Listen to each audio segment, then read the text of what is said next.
Hello everyone, my name's Guy Davidson. I'm the head of engineering practice at Creative Assembly.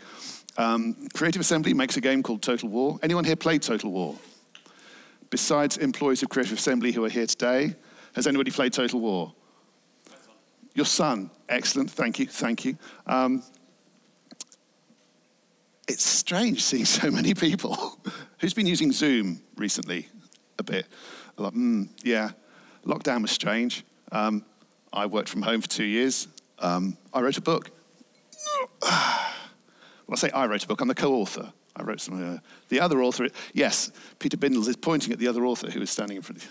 Yeah, she's right there. Okay, yes, I know. Right, there we are. Please go and buy it, by the way. I'm not just showing this off buy the beautiful C++. Okay, it's all about the core guidelines. Thank you for this opportunity to plug the book, Felix. Today I want to talk about growing better programmers, but I want to do it from the perspective of the employer rather than the employee. I'm also going to do it from a C++ perspective. These skills are transferable, but C++ is the language I know. I've been using it forever, it feels like. And my first question is, how many of you are actually trying to hire a senior programmer right now? How many of you are finding it to be a simple, easy job? Which is, how many of you are finding senior programmers who don't want equity? Yeah, it's really hard. It is really hard. We're going to talk about growing programmers. But first of all, I should note there are plenty of ways that you can personally improve your own skills. So blogs and conference videos. Who is at a conference for the first time? Wow, welcome. Welcome. It is excellent to see you.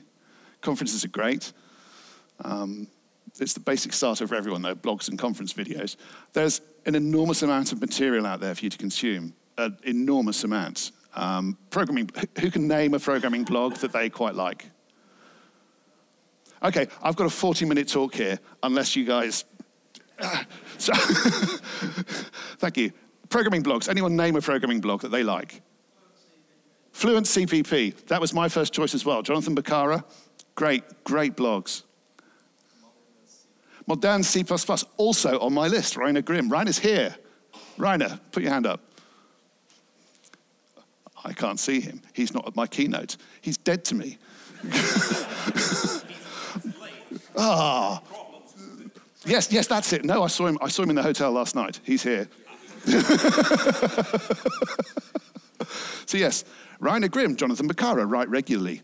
Scratch Rainer Grimm. Right, okay. Podcasts, video blogs. Who listens to CPP Cast? CPP Cast, great. CPP Weekly, Jason Turner. Yeah, also great. There's lots out there, lots of blogs.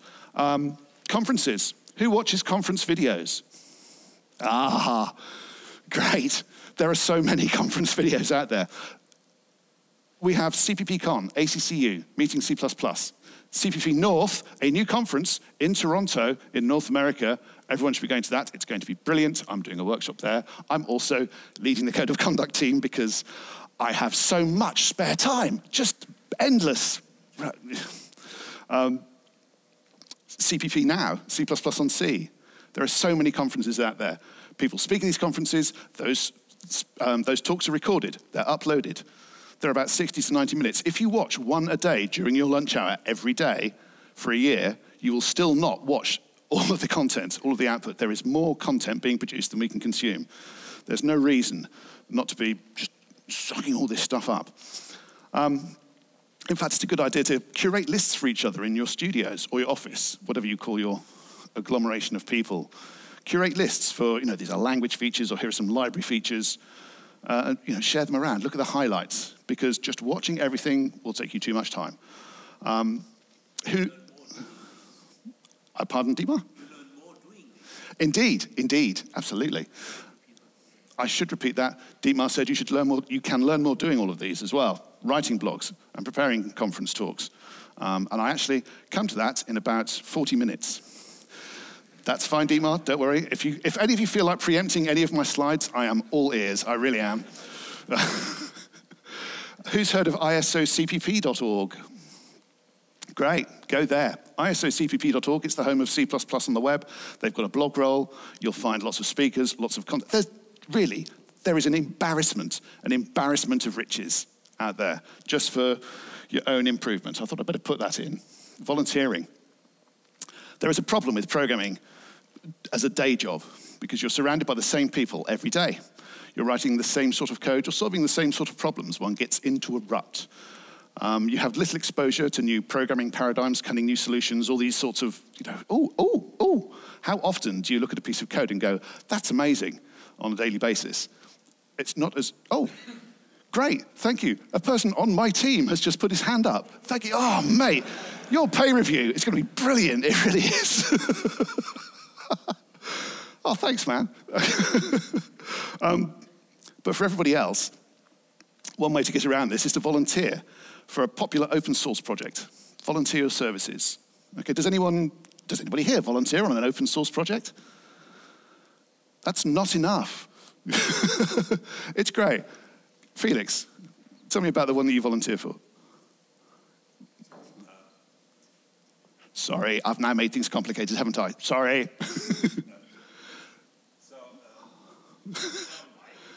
Do you know what? I'll repeat what you say. It's simple questions. So I'm working with Sean Parent on Future Library. Oh, really? On concurrency. Great. Felix is working with... Yeah. It's great to learn things you have never thought about. That's great. So Felix is working with Sean Parent, who is a god amongst men, on future concurrency libraries. This is the thing. You get to work with some extraordinary people just by volunteering your time. No project owner is going to turn you away. If you've got a project and it's a half-decent project, you'll have a giant bucket list of things to do. And if you come along and say, hi, do you need any help? They will grab you. They will give you items out of the bucket list. It will be hilarious. Just little 2 or 3 minute jobs. Suddenly, then you're running the team. It's an amazing experience. I love open source. I really do. Has anyone heard of MAME, Multiple Arcade Machine Emulator? Oh, good. Yeah, Midrag, he's a great fellow. Volunteer for that one. If nothing else, that's hilarious. It really is. But if you have interests in domains outside of your day job, that's the thing to do. Find an open source project, volunteer. Of course, the most important open source project is the C++ standard. Well, I think it is. So the committee that makes the standard is constituted entirely of volunteers. Okay, nobody is paid. And these volunteers write and review proposals, and then they'll say, oh, this is great, let's put this in the standard. Boom, there we go, a new standard every 3 years. I'm self-funded. I do get a bit of money from the C++ Foundation, which covers a bit of the travel and the accommodation, but generally, I'm quite committed. It can be an expensive thing to do. Maybe your employers will send you if you're working for a compiler implementer, or if you're making your own standard libraries or things like that. But if you do go, though, it is fantastic. The way to get involved is to look for small parts of the language that don't seem quite right, or again, look on the issues list. I started a linear algebra proposal a couple of years ago. It's quite large, but lots of people are keen to help, and I'm looking forward to seeing linear algebra in the standard. But there are small things as well. There's people like Alistair Meredith and Walter Brown. They write little papers, 1 or 2 pages, that fix all the tiny little corner cases in the standard. It's like they're like janitors. Sitting over their brushes, just sweeping things away, saying, no, just fix things. Those are the papers to look for, papers by Walter Brown and Alistair Meredith. They are holding the standard up with their bare hands. But the best way to get better at something is to teach it. I studied Tai Chi, in fact, I'm still studying Tai Chi for about 30 years. After 10 years, I started teaching it. I immediately got much better at Tai Chi. It was a great improvement. It was quite a surprise to me. But it is the best way to get better at something, is to try and explain it to other people. Mentoring, though, is quite hard. It's especially hard to achieve in any kind of ad hoc way, just dropping in and out of somebody's development path. Just having 20 minutes here and there, sort of playing catch with each other's calendars. It's quite troubling. The best way to teach somebody is full-time, perhaps as part of their college studies or part of their day job. Does anyone actually have a well-defined system of mentoring in their organization? Can you come and find me? No, seriously, please come and find me. Just mob. What was that? Just mob. Just mob. That's John Jagger saying just mob, isn't it? If my eyesight doesn't deceive me. All right, I'll read up on that. Thank you. But if anybody does have information that could help me on developing mentoring, I'd be really pleased to hear about that. Every employer wants the best programmers they can get hold of, okay?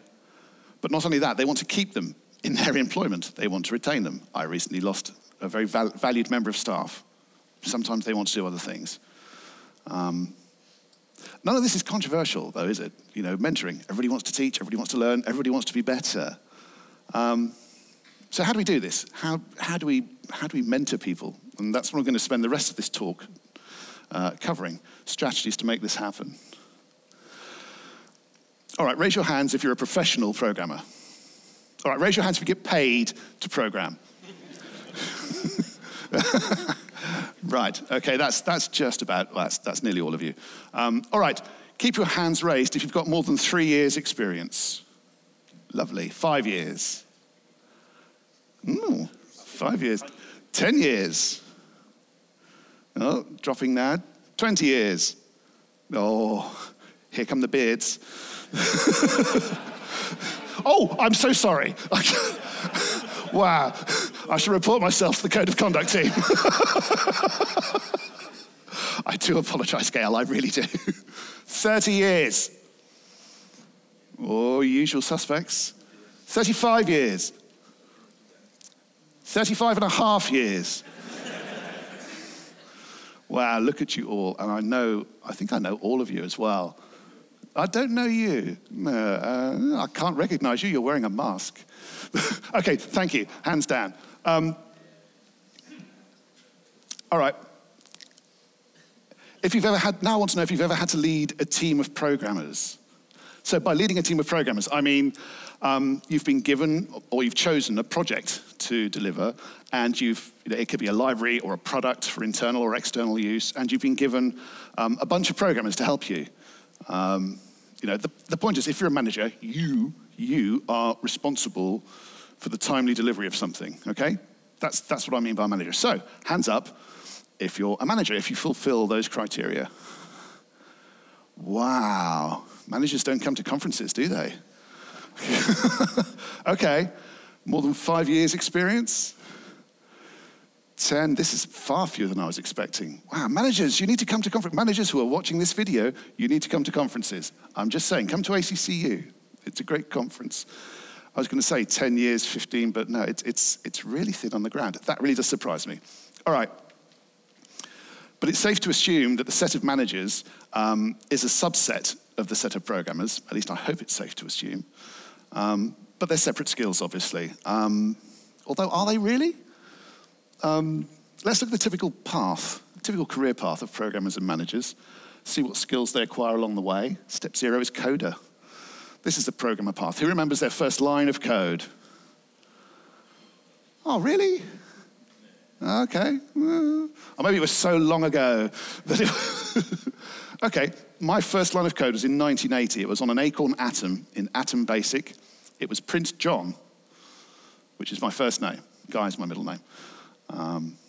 Oh, yes, I know. Revelations already. It was my first exposure to programming as the sequential evaluation of commands. I guess the easiest way to explain programming to a newcomer is to talk about how it's like a recipe. It's like an algorithm. It's a sequential evaluation of commands. That's what processors do. That's what languages abstract from processors. But in this phase of your career, step 0, your primary focus is turning your ideas into executing pieces of code. There's that real joy, excitement, glory. Oh, this is brilliant. This is fun. And then you become a programmer. Once you have the idea of turning your ideas into code, you start to wonder about doing it better. How can I be a better programmer? How can I reuse my code? Can I copy paste? At least one of you went, that's far too few. No, don't copy paste. Cut and paste. Okay? Cut and paste into a new function. Okay, that's probably the difference between a coder and a programmer, is that they'll cut and reuse rather than copy. They'll actually form an abstraction into a lambda, or a generic lambda, or a function template, with a good name. With a good name. That's the second hardest part of programming, is naming. No one's going to ask me what the hardest part is, are they? What was that? Off by what? No. I think the hardest part of programming is taxonomy, naming names. That's the really hard part. Concepts. Have you looked at the names of concepts? Imagine how long they took to come up with those names. Actually, Tony Van Aird, he told me that he wanted to do a talk about names of things, and it'd be a really brilliant talk. He's stuck for an idea for the name for that talk, which is very, very Tony indeed. Abstraction. Taking stuff and working out what the fundamental part of it is and giving it a name. And we have lots of abstraction available to use in C++. We've got objects, and then we've got functions, we've got classes, we've got modules, all of them encapsulating, abstracting complexity. And then you get onto the composition of fine-grained abstractions and coarser-grained ones, and deciding on that granularity, all this sort of thing. And you've got generic programming, where you start saying, well, what is the fundamental part of what it is that we're doing here, and template meta-programming, and goodness knows what else. But you're putting together ever more useful and abstract libraries as a programmer. And then you become a software engineer, okay? This is all very clever, all this meta-programming, all this abstraction, all this stuff. But there is a difference between being a programmer and a software engineer. Is Titus here? Or is he flying in later? Okay. Sorry? He's coming this morning. He's coming this morning, but he's not here. Okay, that's fine. Because Titus, who is the emeritus chair of the Library Evolution Working Group, and they're the people who actually look at the linear algebra proposal and say, no, make it better, and send it away, which is fine. But he suggests that engineering is programming integrated over time. And when I first heard that, I thought, that's exactly right. Because the typical concerns of a software engineer are things like team interaction. Designing an API that's for everyone, not just for you. Choosing third-party libraries, being aware of licensing risks and maintenance costs and expiry risks. What happens if somebody stops maintaining the library? At Creative Assembly, we used to use Boost, and we used a library that the maintainer stopped maintaining it. And that was fine until we upgraded compilers. And then suddenly this library didn't build anymore, and we were in some trouble as we tried to work out how the library worked. It was not a happy time. Eventually we just pulled it out. Testability, verification of what you've written. These are software engineering concerns. Maintainability, documentation, the sheer size of the project. I haven't looked at the stats recently, but it wouldn't surprise me if Total War has about 5 million lines of code. That is a lot of code. No one person can apprehend that bulk. It's insane. And this is quite removed from the thrill of the instantiation of your ideas. Print John. Testing plans for the third module. It's a different thing. It can be tempting to cut corners and just do the fun stuff, but the software engineer does not do such a thing. Right, any organization has a number of domains of effort. And once you become the best in the company, then you step up from from a software engineer to become the invaluable source of all knowledge in the company. And then at some point, you start approaching the top of the pile, domain leadership. The domain leader is not necessarily employed by your company. And it's rare for a domain to have just one globally recognized leader. But domains like security, who is the top of the security pile? Who's the person that we all go to? Or who are the people we all go to when we want to hear about security? Who are the people we go to when we want to know about rendering 2D graphics or 3D graphics, rendering images to screens? Networking, who's the person to talk to about that? These are the people who get asked to deliver keynotes in conferences and who write books. At least one hopes that's the case. Although that doesn't mean that people who write books and give keynotes are necessarily the best. That's just a coincidence. I just happen to be here. But it's a place to start filtering. Do you know what? Writing this book was quite a humbling experience. It was published last December, and we had proofers. I read the book like a dozen times. I thought it was all fine. And then Jason Turner and Anthony Williams both pointed out that I'd spoken about function template partial specialization, which is just flat out right. It's not a thing at all. Loads of us have read through this and gone, yeah, this is fine, but I'd written 3 paragraphs of utter nonsense. And you can find them in the book and laugh at me as you choose. But it was great to have that feedback. But it does teach you that we all remain eternally fallible, everyone. Domain expertise is about being really great in a single particular place as part of the vast firmament of C++. But this is how you grow better programmers. You find out the people who are the best in the domain that you're interested in, and you read what they have to say. And then you learn from them. And then ideally you become better than them. You start adding things to the whole body of knowledge. But let's step back a bit. And let's look at leading a team of people. Because I think you need to be a software engineer to lead an engineering team. You need to know about time and scaling. You need to about adjusting tasks to fit resources and managing resources, delegating to different resources, moving things around, all that kind of stuff. Swapping tasks between different engineers, that can be quite the trial. But once you've got the hang of all this, you're in a good position to become a team lead, and this might feature involvement in hiring. And if you want to be hiring people, you need to be able to read CVs. You need to be good at interviewing candidates. That means talking to strangers. That can be a trial. And you should also be mentoring your reports and participating in their code reviews. I'm going to look at code reviews shortly. Right, I want a show of hands again for the ideal team size. So we'll start at the top. Who thinks that more than 10 is the ideal team size? Good. None of you. Fantastic. All right, what about 9? 8? 7? 6? Ooh, 5? 4? 3? 2? 1. There is always one, isn't there? One is not. There is no I in team. There's a U in stupid.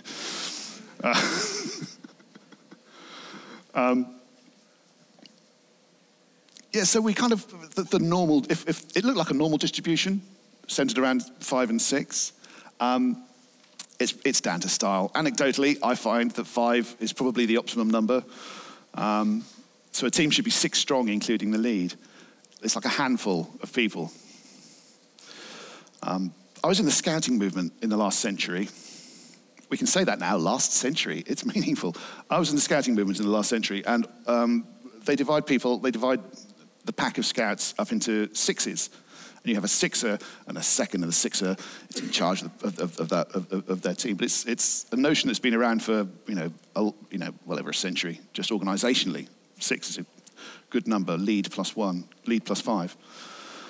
Well, another thing as a team lead is you need to know when your team gets too small or too large. Have too many people left? Do you need to start recruiting more resources?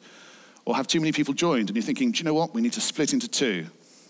Divide the set of people into 2 and try and find an even cut between the abstractions we're trying to create. Any project of appreciable size, though, is going to be made up of a number of engineering teams. And the problem of leadership scales upwards, because now you have to look after the leads and mentor their leadership skills and involve yourself in senior recruitment, which can be very time-consuming. You also need to be sure that they're all still writing good code. And you need to keep writing good code as well. The best way to rot a lead and to absolutely destroy all of your investment in them is to stop them from writing code. Writing code is what we do. That is what we do. The lead engineer job is also a company-facing job. You might find yourself acting as the intermediary between the engineers and the clients, or presenting options based on the knowledge of the domain and the problems involved, and speaking to management. I've labeled the final step, step 5, but once you get to 3, once you get to team lead and you start moving onwards, it really kind of does become just a matter of scale. The same concerns do stick through. As the size of a company increases, the number of projects increases, the number of engineers increases, the number of teams increases, the number of team leads increases. And there comes a point where someone probably does actually have to step out of the programming role and represent the engineers to the rest of the company, sometimes to the rest of the world. And on top of this, of course, there's mentoring and hiring and all the other stuff to worry about. And matters of legal compliance. A while ago, in the Total War project, we used a product called Bink for decoding video. So, you're playing a game, and then suddenly you get what's called a cutscene, which is just a rendered film, and that can be playing whilst something else is going on in the background, you're loading resources or stuff like that. But it's just a little bit of narrative flavor. And we were using a product called Bink, and we thought, this is a bit expensive, let's try an open source project. We'll try VP8 from Google. And at the time, this was using MPEG video, and there was a company that was worried about all the patents. Well, their concern was patent abuse. And it took us about 3 years just to negotiate all the legal compliance issues of getting MPEG in. And it was very dull 3 years for me, although very informative. I like programming too much probably to consider step 5 right now. But the best place to learn code is at your place of work, okay? Every employer wants the best coders on the planet for the least cost. How can employers improve the workplace? Right, I want one suggestion from anyone. How could your workplace be improved? Or do you all live in, wow, all your workplaces are perfect in every way? CI. We have CI. Better CI. All right then. Yes, I'm working on it. Don't worry. Doors is my bugbear. I'd love doors. Doors. They'd be great. So game studio. Typical game studio. We have programmers. We have artists. We have designers. We have producers. We have QA. Some people are noisier than others. Some people are a lot noisier than others. Designers will have a great idea. They'll go, oh, this is great. Come and look at this. And the artist comes over and says, oh, that's great. I could draw this, and this would be fantastic. Shut up, all of you. That can be quite bad. What I want is a door. I want a door that I can shut, and I can get and I can just do some work. So doors would improve my quality of life considerably. Is everybody working on really interesting projects that they don't find dull or occasionally sap the will to live? Okay, some of you aren't. Thank you for owning up. The camera's facing this way, you're perfectly fine. Your employers can't see who you are. My first project was a front end to a database of financial transactions written in MFC, Microsoft Foundation classes. This is MFC 1.0, back in 1992. It was very dull, and I didn't stay in that job for long. But making your office a nice place to be, we have great stuff at Creative Assembly. We've got an in-house masseuse. She's brilliant. And I tell you what, sick leave dropped when suddenly everybody was sitting properly and their backs weren't all crunchy. Paying huge salaries, that's a nice thing, isn't it? Isn't it? Yeah. Huge salaries are good. Holiday, many days of holiday is good. I was looking at jobs in America. They don't offer very much holiday over there. Training, though, offering training. One of the things that we do at Creative Assembly is every 3 years, we get somebody in. We got Nico in last time, Nico Jasutis, to upgrade to the next C++ standard. Just tell everyone, look, here's what's new in C++ 14 or C++ 17. We had Scott Myers for C++ 14. That was hilarious. But how much better it would be if you could self-train and train others while writing code. So let's take a closer look at training others, because this obviously falls under the category of mentoring. How do you keep track of individual programmers from their first submission to the repository? Because mentoring is hard. It's really, really hard, but it's not as hard as learning C++ without a mentor. Okay, I've never come across a well-formed C++ programmer who hasn't worked in teams of other C++ programmers. You need a body of people around you. I started learning C++ in 1986 during my gap year before going to university. And it's very much a case of, this is interesting. What does this look like? Because up until then, I'd been using C on an Atari ST, Lattice C, in fact. And suddenly, I was using it as a macro assembly language, really. C was just, kind of a shortcut for a few assembly instructions. But now I kind of had encapsulation. I had access levels and classes, and it kind of made my programming a little easier and a little more fluid. I was finding things out as I went along. And then I went to university. I did a maths degree. I learned a couple of other languages. I learned Prolog. That was time well spent. And I graduated, but I carried on programming in my spare time. I was doing Motorola 68,000 assembly. And then I did some contracting. But by 1992, I still hadn't really got the hang of what an API is. Of naming functions using nouns and verbs. I was just using getters and setters in classes, and they were just vessels for keeping data. But suddenly that kind of started to click into place. And then 5 years after that, in 1997, I came across Scott Meyer's books, The Effective C++, and things got so much better. But it wasn't until I started working at Codemasters, actually that was also in 97, but in 98, a chap came along called Adam Gilmore. I think his name was Adam Gilmore. And he really did know his C++. It was great. And he taught me an awful lot. The thing that I remember most of all is he taught me not to mix implementation with interface, which, I've been doing for ages and hadn't really thought about it. But again, a moment of clarity. And more recently, I've been getting to grips with abstraction, from Jonathan Beccara's blog, but also just from writing my own book. I learned so much about abstraction. But the thing is, right now, a good mentor can put all of that into a student on day one. If I'd had a good mentor back in 1986, I would have saved 10 years. And that's 10 very valuable years of writing, substandard, suboptimal code. So a good mentor is the best thing that you have to assist your learning. And the most valuable mentoring tool is, anyone? Most valuable mentoring tool. Code reviews. Top man, thank you. Your pay review is also going to be good.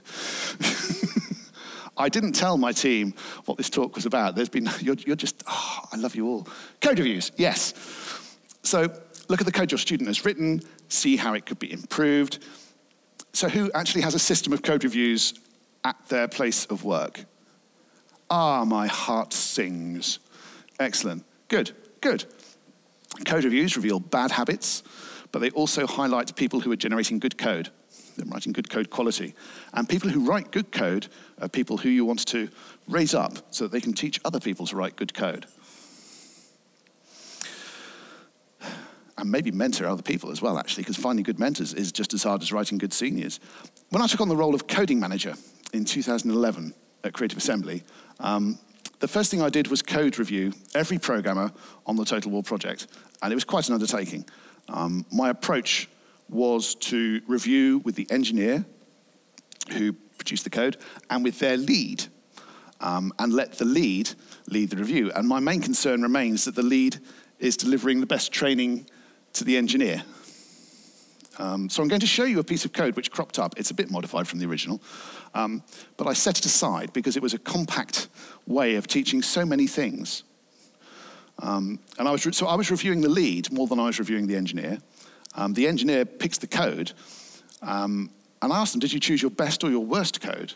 Because if I'm going for a code review, I don't want them to see my best code, unless I want to show off, which isn't very valuable.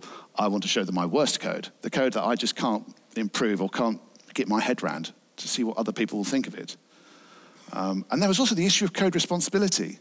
Who's responsible for a function? Is it the last person to touch it? Are we all running around playing tag? Say, right, your function. It's and this is a problem as code bases get larger and larger, and there's more maintenance and less innovation of new code. Then who owns something becomes problematic. So who has played Total War? Yeah, it's a bit limited. Right, so what we have, Total War, you're playing battles. It's a 3D realization of a battlefield. You have an army. The army is divided up into a number of units. Those units contain, so we have units of cavalry, or units of infantry, units of spear throwers, units of archers. And we represent each of those units with a little card at the bottom of the screen. So we have a lot of a list of up to 20 icons. Now, a feature that was in development was that you could group units together so that you could say, right, you, archers and cavalry and infantry, you go over to that hill, and so you could group them together and you could just move them in one. And we want to be able to change the order in which they were in their group. We want to be able to spin the cards around so that the order was correct. So we needed a function, effectively, to do all this, to rotate that list. And so we passed the beginning and the end of the range, the number of steps to rotate by, simple. And after a couple of hours, the engineer came up with this. Now, before I started all of this code review, I took a quite large random sample of submissions, and I observed a wide range of code quality. And my heart sank when I saw this, so I booked a review with the engineer and with his lead. And when the meeting came round, I had the IDE, Visual Studio, open at the code, allowing us to modify it in place and test it. So there are some things to bear in mind. First of all, it's a learning exercise. Okay? It's a learning exercise. I had 20 years of experience at the time. The engineer had 15. The lead had 8. Okay? There are really a lot of things wrong here, so do focus on the big things. Resist the urge to shout or sigh or despair. Okay? That urge will be strong. But let each of those emotional responses be experienced by the engineer as moments of enlightenment. Okay?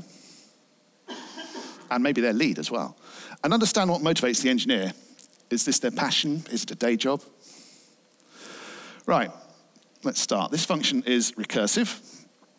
And we have spin cards down there. Ooh, I wonder if I can use this groovy thing. One moment.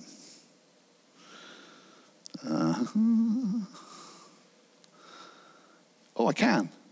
Oh, I didn't want a pen. Okay. Laser pointer. Oh, yeah, look at that. Great, spin cards, okay? It's a recursive function. It's called spin cards, and we're calling spin cards in there. All right. What it's doing is it's swapping its way along the range and moving things to the end. So my first question to the engineer, what might you ask first? The first, Dietmar is pulling the same faces that I pulled when I saw this piece of code. Well, the first thing I asked was, can you walk me through, please? Can you walk me through what this piece of code is doing? And in this case, the engineer didn't know what was going on. They were fine until they got to the 5th line, and then when they reached the for loop, they stopped talking and went, and it was all a little embarrassing. There was no documentation. There's no description of what the function does. There was just that. I'm not a fan of self-documenting code.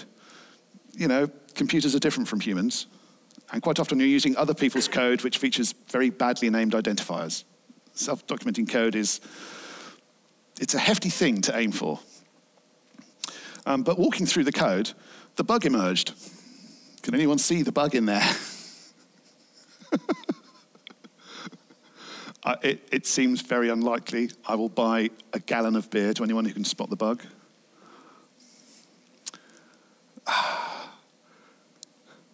If you've read the book, no, I don't cover this in the book. All right, I'll tell you what it is. Write. The key. You see, there's an object called write that is never mutated. That's never mutated. It's never incremented, which seems a bit strange for something operating on a range.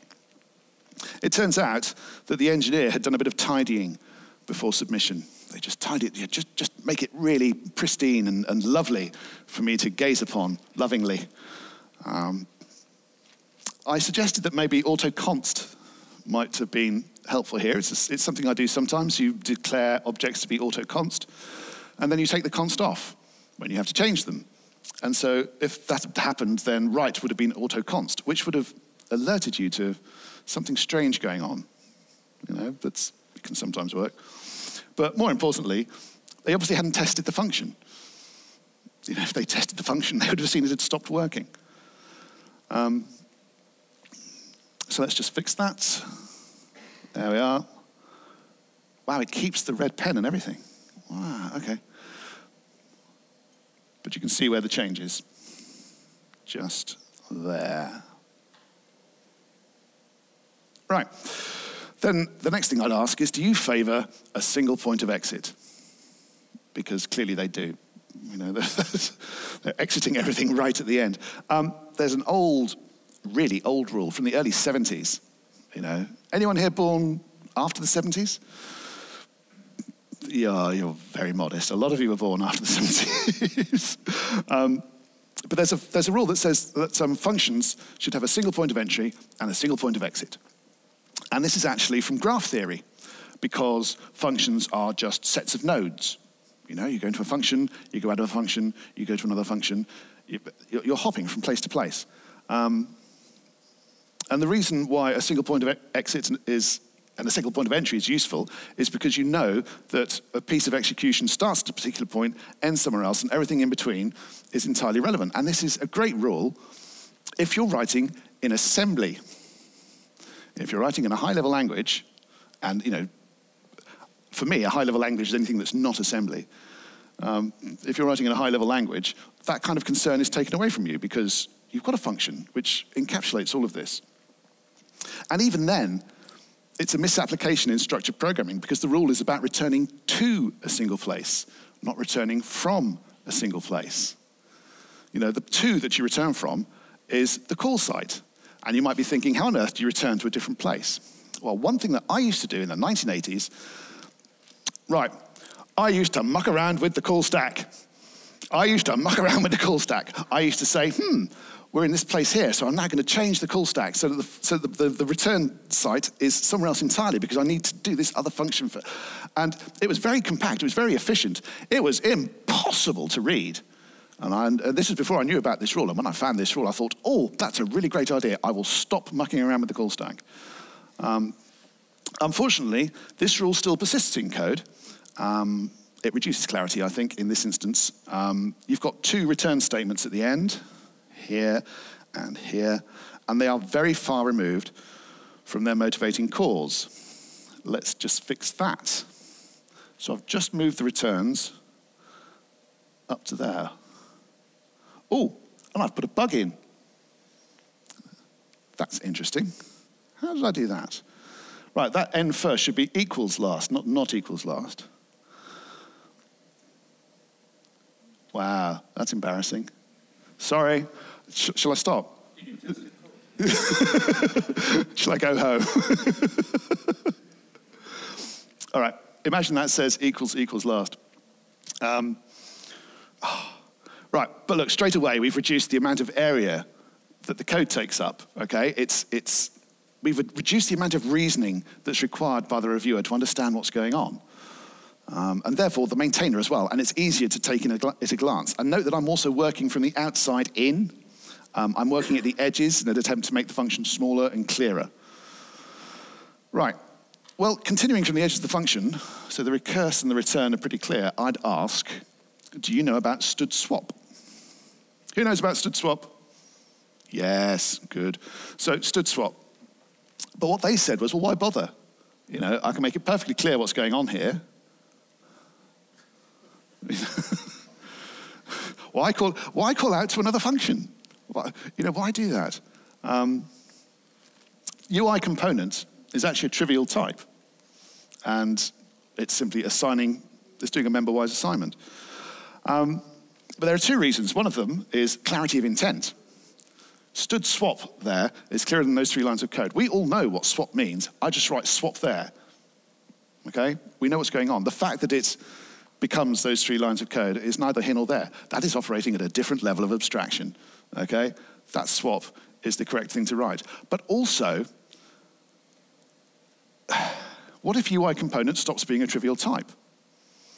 You know, suddenly you've got a massive bloat there. What if somebody writes a specialization of swap for UI component because it's suddenly become a non-trivial type? You benefit straight away. You have that benefit, which you lose if you don't write std swap. If UI component becomes a big type, that suddenly becomes a horrible 3 lines of code. But if there's a swap specialization to use, you get it for free. Right. Next. How about iter swap? Who's heard of iter swap? Or rather fewer of you. It's been around for ages. There we are. You can see what's going on. It's simply doing the dereferencing for you. It's a bit marginal, but it expresses clarity. And one would hope the separation of the increments now becomes clear. Okay? Because it looks a bit weird seeing one variable being incremented, but not the other. When you're working along a series of ranges, you're doing a transformation here, which, just keep it all together. So we can pull out the increment from the end of the for command and add it there. Do you see? Right, any Sean Parent fans in the room? You should all be Sean Parent fans. Look at his videos, they're great. So next, I'm going to ask about raw loops, particularly a raw for loop, because we've now got rid of the end action. And the only thing that we're really doing there is checking a condition. And the condition is the important part of that command. So now we only really need a while. So what's happening there is we're taking the read declaration, putting it at the front, and then putting a while afterwards, from there to there. Right, what's next? Well, it's looking pretty good, actually. But I'm going to ask about declarations and their kind of semantic relevance to code clarity, because when I look at next read, I find it odd that it's defined in terms of something internal to the function rather than defined in terms of the parameters. It just made me stop. I was thinking, why is there this dependency? The point about next read is that it's related to the range, not the thing that's being written to. So I'll make that first instead. So next read was right, and now it's first. There we are. So we've gone from this to this. I'm still embarrassed about that bug. Wow. Okay. Any more questions for our engineer? I've got a couple more. Matthew.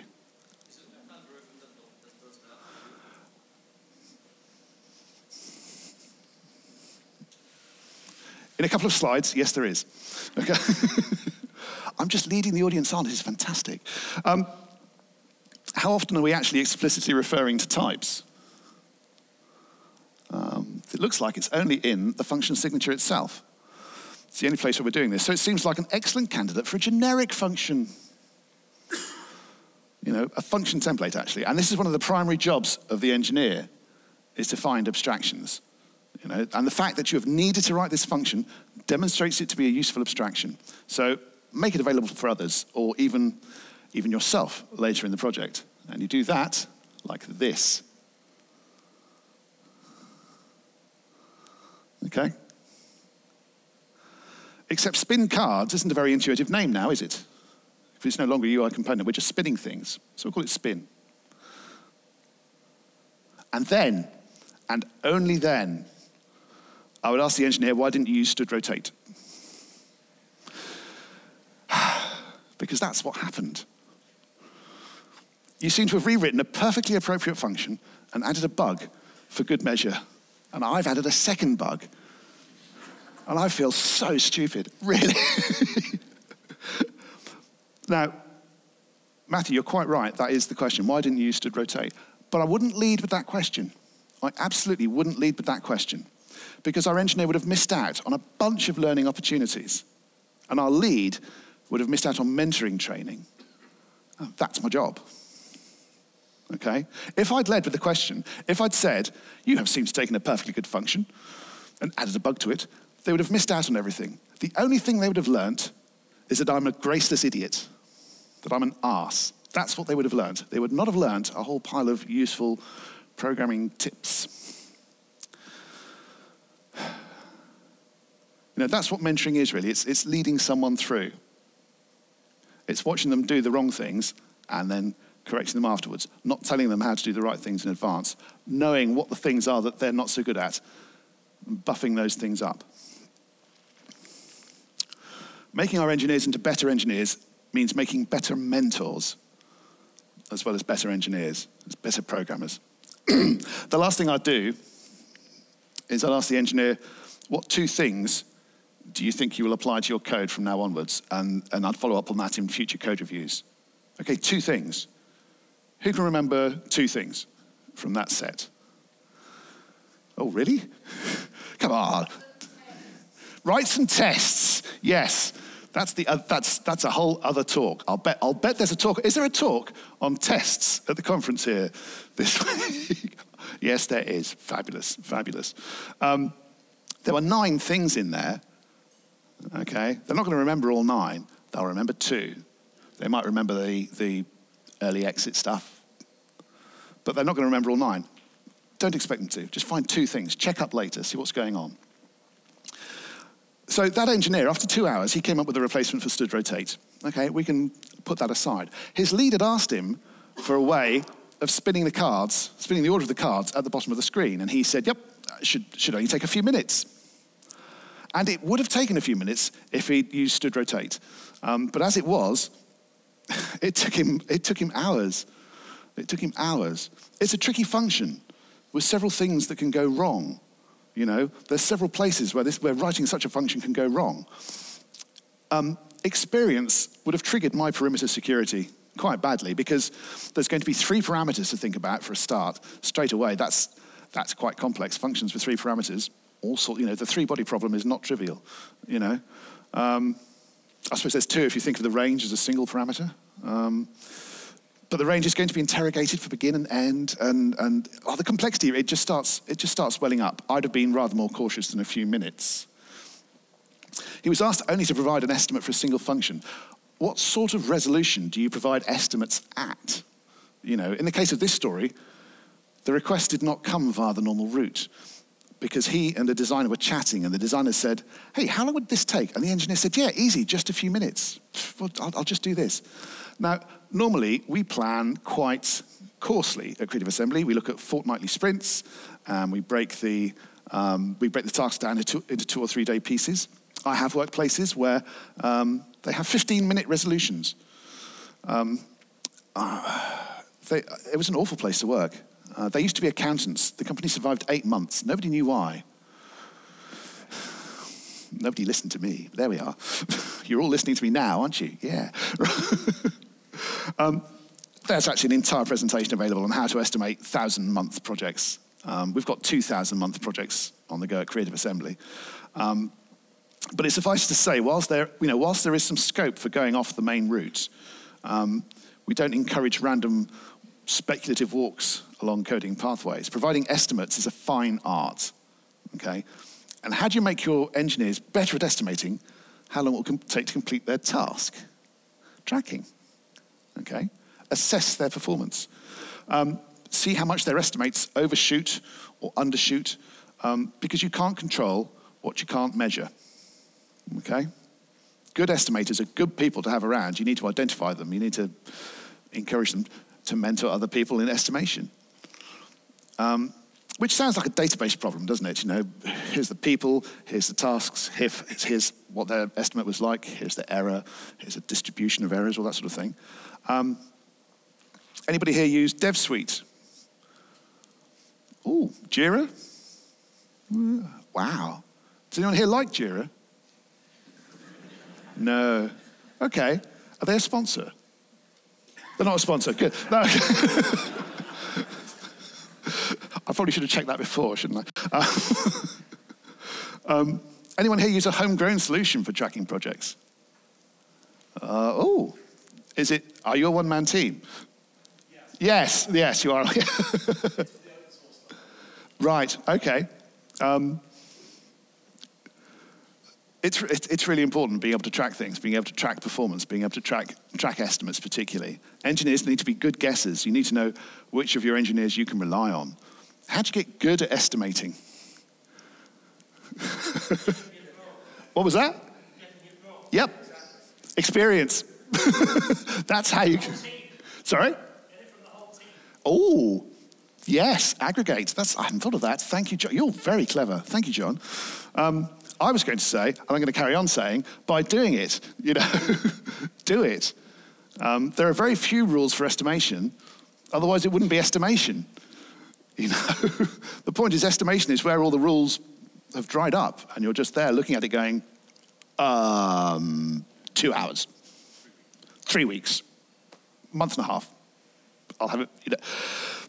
Whenever you're presented with a task, okay, you need to let the nature of the problem sink in. And the first thing you should do is work out how long it will take you. And not just programming, anything at all. Because the more you practice estimation, the more you'll be able to accurately estimate, because the process of estimation will give you more experience in decomposing problems, so that you have individual chunks of things to do. How long will it take me to get home? I'm thinking, well, I've got a train from Bristol to Hove, but I've got to get to the station, and there's going to be a change at Southampton, I've got to get from the station back, all these kinds of things. How long will it take me to get to my room and get new batteries for my clicker, which I left at home? How long will it take me to prepare dinner for 12? All of these things are tasks that can be usefully estimated just to get a sense of composition. How long will it take me to do my taxes? I have someone else to do my taxes. But I still see programmers leading with the keyboard, okay? They start sketching out classes and function prototypes, and suddenly they're fleshing them out and writing implementations before they've looked at the whole problem. They'll go depth first. Don't go depth first. It's rather like driving a car in first gear. You make progress, it's far from optimal. If you want to grow better programmers, tell them to start solving a problem with estimation. By leading with estimation, you become better at breaking down a problem. And as your decomposition abilities improve, so do your estimation skills. You should always be asking, what are the chunks? How big are the chunks? And then you become more able to identify what constitutes a chunk, and then you can make a good estimate about that chunk. And ultimately, you'll be able to identify how to decompose algorithms, work out what those chunks are. And the other advantage is you can identify what tests to write, so that you can verify those chunks. In summary, estimation is very valuable. I think it's much underestimated as part of your tool set of skills. Growing better programmers requires you to make them able to improve at the whole of engineering, not just programming. But on the other side of this, managers have to assess the estimates. Recalling the typical career trajectory, there are some things that you have to be able to do to satisfy the role. I forked the path as software engineer and suggested that software engineering is programming integrated over time, because that's what Titus says, and I listen to Titus. And there's a good reason for this, because you have to establish the cost of a piece of code. Not just the cost to create it, but the cost to test it, to maintain it, to keep it alive. Because the domain will change. The code will need to adapt and evolve to meet its continued domain existence. Code that is not evolving by adapting is either dead code or it's amazing code. So be sure you know the difference. Be sure you know when to discard dead code and discover, you don't want to discard dead code and discover it's amazing. And you don't want to, retain amazing code and then realize actually it's dead. You'll be given bigger chunks of work to oversee and to cost, and you'll delegate that to your team, other people, get it from the team. And this gives you figures, and you can aggregate them and say, right, this will take this many weeks, and the bottlenecks are here and here, and the risks are here and here. It gives you a picture that you can present to people. But you'll have to bring your own skills to bear on the problem, obviously. Is one of your programmers a terrible pessimist? Is another a complete unicorn optimist? I am an appalling optimist. I'm an awful, awful, awful optimist. But everyone knows that, and they can take that into account. And this brings us on to the wider problem of how do you monitor the development of your programmers? How do you know, what are the things that you look for? Do they deliver? Do they match estimates with tested code? Tested documented code? Tested, documented, maintainable code. And this is the sort of thing that improves with practice. That's fine. You just keep watching it getting better. But what are they delivering? Is the code reusable? Does it reuse existing abstractions? That's really important to me. Because that code review example, the programmer wrote code that was neither reusable and it did not reuse existing code. And this made it harder to understand, more expensive to document, more expensive to maintain. I am most pleased when I see reusable code made of existing components. And recall again the career path, because as the engineer matures, they will be delivering libraries using other libraries, not just components using other components. Are there APIs easy to use correctly and hard to use incorrectly? Are they minimal and complete? And so far so predictable, I'm sure. It does need saying, it does need repeating. Is your engineer grasping the principles of abstraction? Are they getting better at manifesting it? Let's talk about interacting with people, because particularly I want to talk about expertise. Remember when I asked who are the experts? One important quality of an expert is their willingness and ability to share their expertise. Bless you. I worked a contract in the early 90s. It was a dull piece of financial activity. I was effectively writing client front ends for a giant database of users. And one of the programmers there had written a quite comprehensive interface layer over the underlying database. And so I needed more information about the database structure for optimization purposes, and he wouldn't give it to me. He cited security concerns. I was 24 years old. What did I know? And I mentioned this on my next code review. We didn't call them code reviews back then. It was, I can't even remember the name. Everything had different names back then. We didn't have clouds. We had other people's machines, But my lead was quite perplexed about this. He made inquiries, and there were no security concerns that he could identify.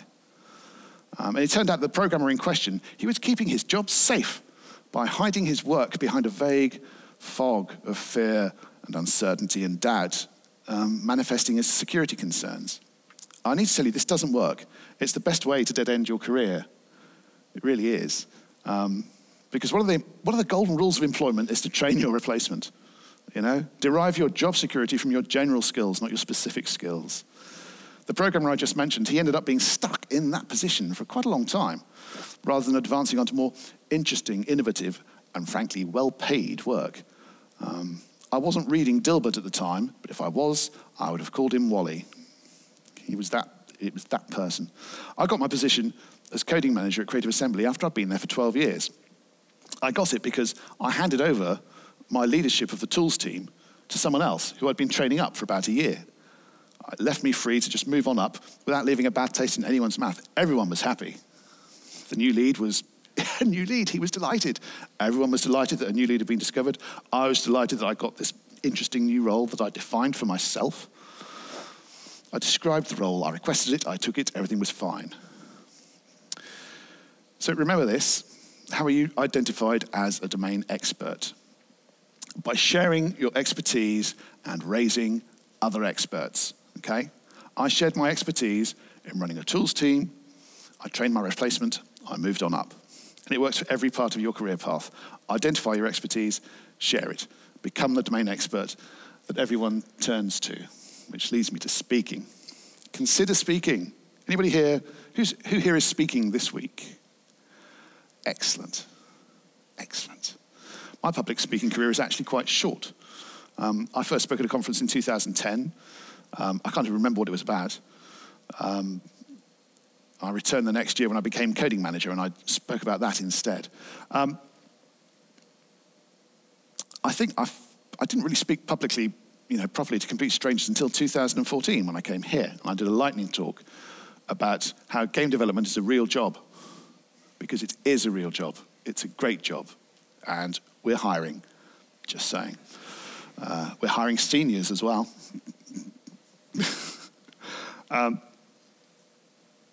I did a lightning talk. And in 2015, I did a full talk with a colleague about how we ported Total War to OS X and to Linux. It was quite scary. I came back and spoke about SG14, which is one of the C++ standard study groups. And then I started speaking at more conferences. It just got bigger and bigger. It became addictive. I really do quite like speaking. But it's something that's only happened in the last 7 years. I've been using C++ for over 30 years. I could have been speaking earlier. But it does become addictive. It does become easy. But the first talk is really hard. It's so hard. It requires tons of preparation. It's not as hard as your first keynote. There is a palpable terror of the burden of responsibility in addressing your community. And you might find the thought of speaking actually quite scary, exposing yourself to the examination of your peers and colleagues. It's a fearsome thought. I have a secret. I'm terrified. Right now, I am terrified. In fact, I've got a heart monitor on my wrist right now. It's measuring. So my resting heart rate is 76, and right now it is 92.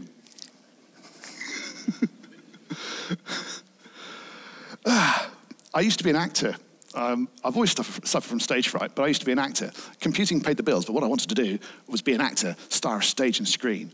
And nearly everyone I've spoken to who's a speaker suffers from stage fright. We all do, but the thrill and satisfaction of speaking is totally worth it. It's completely worthwhile. It's thrilling, it's satisfying.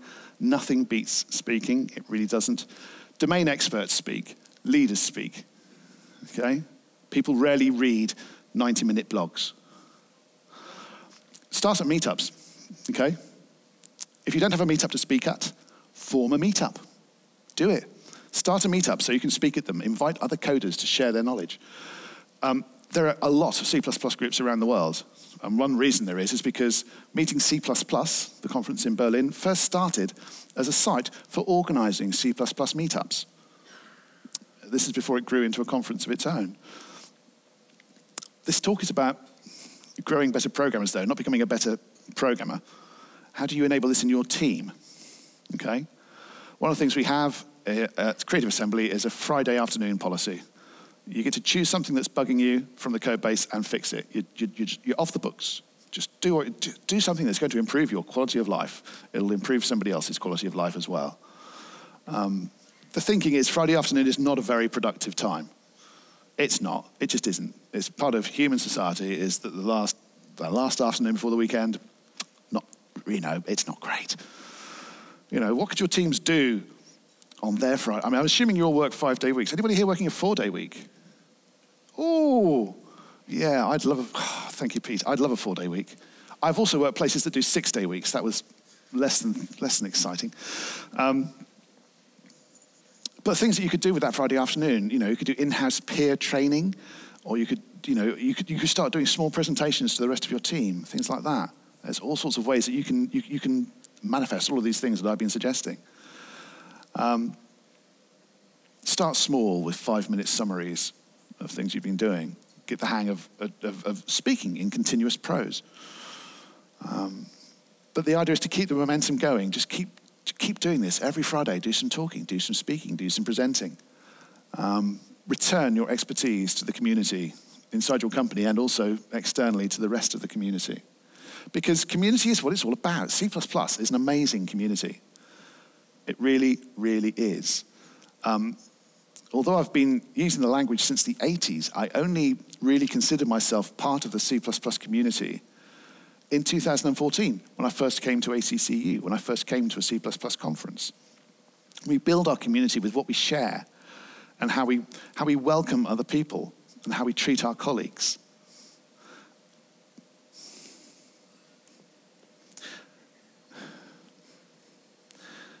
The past month has been quite ravaging for some of us. We've been trying to deal with issues of process and transparency in the conference community. It's been an awful situation. I've seen my friends fighting, which is never a nice thing. I went on holiday and I couldn't escape it. It felt like my family were at each other's throats.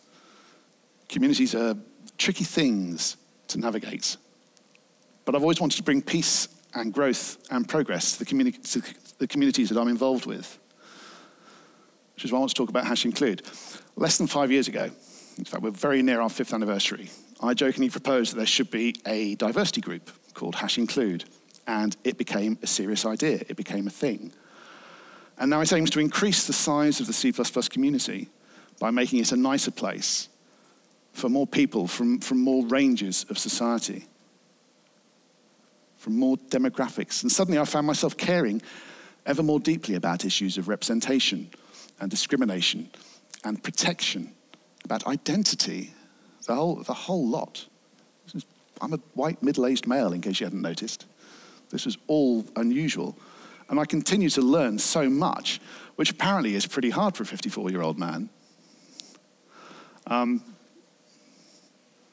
This whole issue over the past month, it was massively complex. There were extensive discussions about safety and legal rights and responsibilities and personal freedoms and privacy. And it was all so far removed from software engineering, which is what we all love. Things have calmed down recently, but nobody came out smelling of roses. But this is the cost of growing a community. It's attempting to think about the hard problems in nurturing that community. Everyone's now working out how we go forward, how we keep everyone safe, how we keep functioning as a bunch of engineers trying to make the world a better place. Because that actually is what we do. There are a fearsome, fearsome number of problems to solve, especially today, and we have nowhere near enough people to solve them. We need to expand the pool of problem solvers. We need to expand the number of engineers who can solve these problems. We need to make the community as welcoming as possible and fill it with excellent programmers. And that is the result of growing better programmers. That's all I have for this session. Let's summarize. So first of all, improve yourself via existing resources. Master abstraction and reuse. Mentor and be mentored. Practice and monitor decomposition, estimation, and aggregation. Share expertise and enable sharing. Build community. Hello. Hi. Thank you so much for this fantastic talk. You're very welcome. I do have a question. So you mentioned that you found the most valuable tool in mentoring other software engineers to be code reviews. Yeah. What do you think about pair programming? Because there is this interesting contradiction. Whenever I've done pair programming sessions, I actually learned very, very much in a very short amount of time, and the code that came out was usually a lot better than anything I would have produced, even with code review afterwards. Mm-hmm. But on the other hand, I haven't really worked anywhere where pair programming was regularly practiced so far. So I wonder why not, and if you have any thoughts on that. Yep, I have lots of thoughts about pair programming. Pair programming is great when you're actually doing the programming.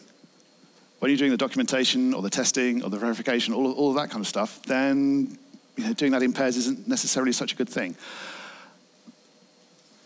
It's not always, it's not a homogeneous job, programming. There's parts of the entire sort of spectrum of tasks where having a second person at your side is really great. Once you're actually getting into the how do we implement this, how do we design the API, then I think having another person with you is great. It's like a real-time code review. It's a hard sell, though, because it looks like you've got two people doing the work of one person. Dietmar is disagreeing. I also disagree. I think that programming does work much better, in a group, around a whiteboard. I think pair programming is limiting. I don't think it should be two. I think it should be as many as can be usefully thrown at the problem. Hey, good talk. Hi. Thank you. You mentioned that leadership is about training programmers, like doing code reviews, also keeping your honing your skill, keeping programming, and also hiring, and also a bunch of other stuff. Mm-hmm. So I guess my question is, how do you find all the time to do all that, or maybe how do you balance it? I'm one of 5 clones.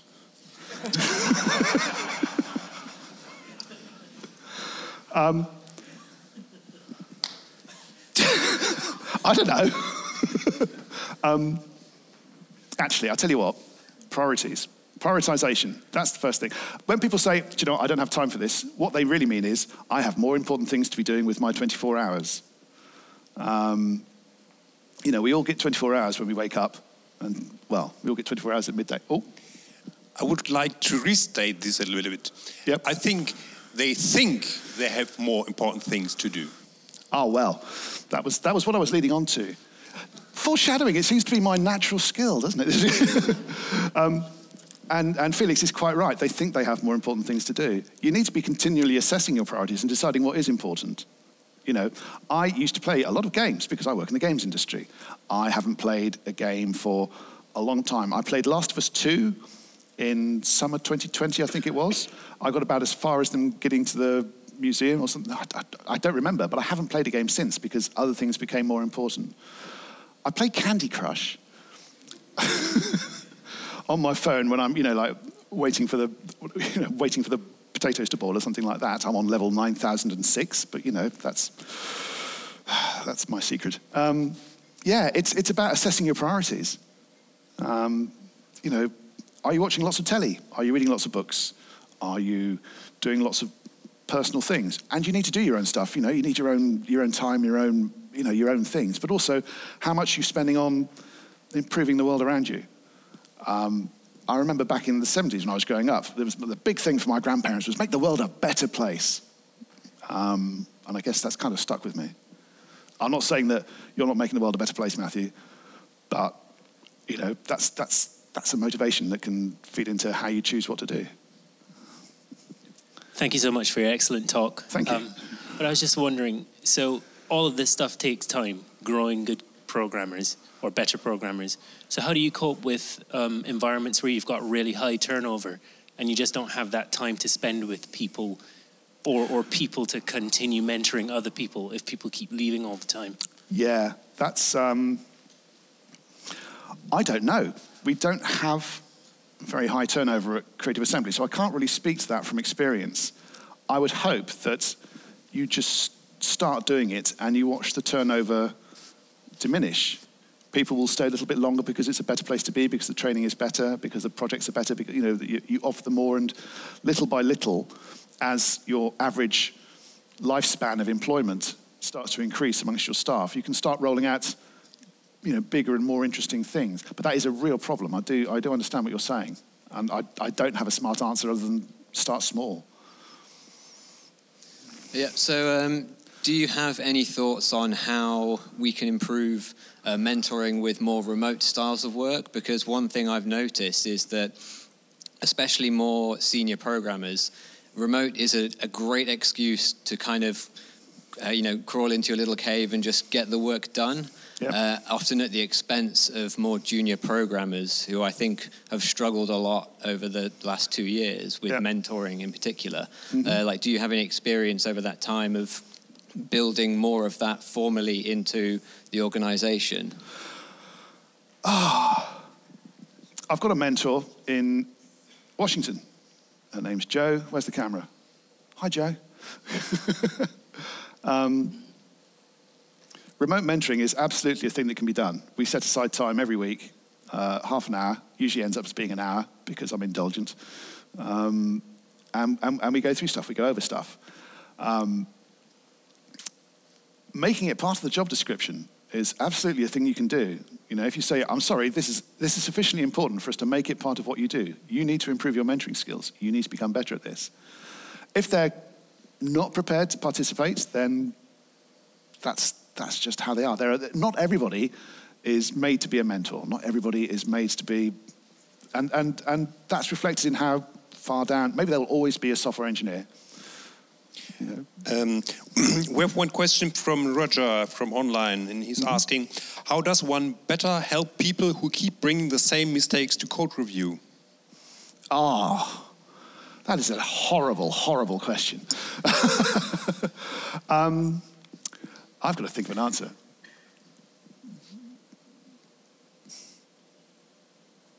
I'm struggling. Perhaps someone here in the audience has an idea. Dom. So my sort of answer to that would be find out what it is that is blocking them from learning. There's obviously something higher up the stack that's causing issues. That's great. Yeah. You need to work out what the blocker is, unblock that, and then hopefully the rest will flow. It's a classic sign of understanding is not happening for some reason. Yep, that sounds great. Thank you, Dom. I think we have time for 1-2 questions. Gail, hello. Yeah, hello. Thank you ever so much for sharing your heart rate. I think that's really important for people to know. And it's also the rocket fuel that launches all the taxiing that you do in rehearsals. When you get that heart rate, it takes off. I'd just like to know what it is now. Okay. Pass the microphone to the next question whilst we measure.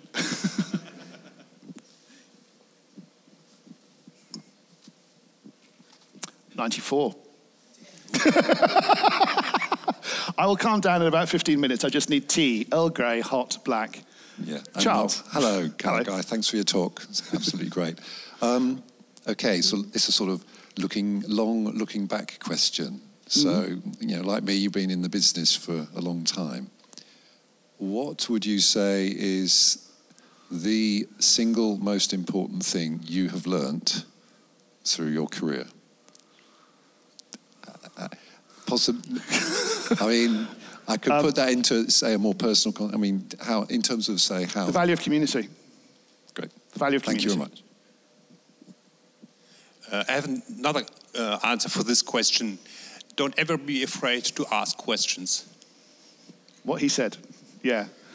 Asking questions.